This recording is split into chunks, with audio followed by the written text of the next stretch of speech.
అందరికీ నమస్కారం. ఓం శ్రీ మాత్రే నమః. వెంకన్న కీర్తనలో రాసిన అన్నమయ్య అద్భుత జీవితం.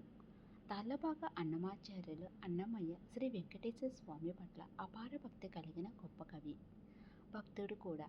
ఆయన ఆంధ్రప్రదేశ్లో తాళ్ళపాక గ్రామంలో జన్మించారు. చిన్నప్పటి నుంచి అన్నమయ్యకు భగవంతునిపై ఎంతో భక్తి ఉండేది. ఒకసారి అన్నమయ్య తిరుమలకు వెళ్ళి శ్రీ వెంకటేశ్వర స్వామి దర్శనం చేసుకున్నారు. ఆ దివ్య దర్శనం అతని జీవితాన్ని పూర్తిగా మార్చేసింది. అప్పటి నుంచి తన జీవితాన్ని పూర్తిగా స్వామి సేవకు అంకితం చేశారు. అన్నమయ్యకు కవిత్వంపై గొప్ప ప్రతిభ ఉండేది. ఆయన స్వామి మహిమను, భక్తి భావాన్ని ప్రపంచానికి తెలియచేయడానికి వేలాది సంకీర్తనలు రచించారు. ప్రతి కీర్తనలో స్వామిపై ఉన్న ప్రేమ, ఆధ్యాత్మిక భావం స్పష్టంగా కనిపిస్తుంది. పురాణాల ప్రకారం అన్నమయ్య సుమారు 32,000 సంకీర్తనలు రచించారని చెబుతారు. అందులో చాలా పాటలు ఇప్పటికీ తిరుమల ఆలయంలో పాడుతూ ఉంటారు.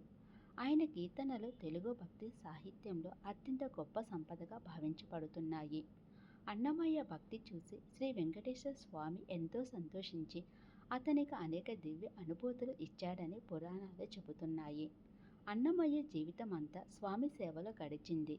ఈ విధంగా అన్నమయ్య కీర్తనలు మరియు భక్తి వల్ల తిరుమల స్వామి మహిమ ప్రపంచమంతా వ్యాపించింది. ఇప్పటికీ లక్షలాది భక్తులు అన్నమయ్య పాటలు పాడుతూ స్వామిని స్మరించుకుంటూ ఉంటారు. నీతి ఏమిటంటే, నిజమైన భక్తి, భగవంతునిపై ప్రేమ ఉంటే మనిషి చేసిన పని శాశ్వతంగా నిలుస్తుంది. ఈ వీడియో మీకు నచ్చితే లైక్ చేయండి, షేర్ చేయండి. గోవింద గోవింద గోవింద.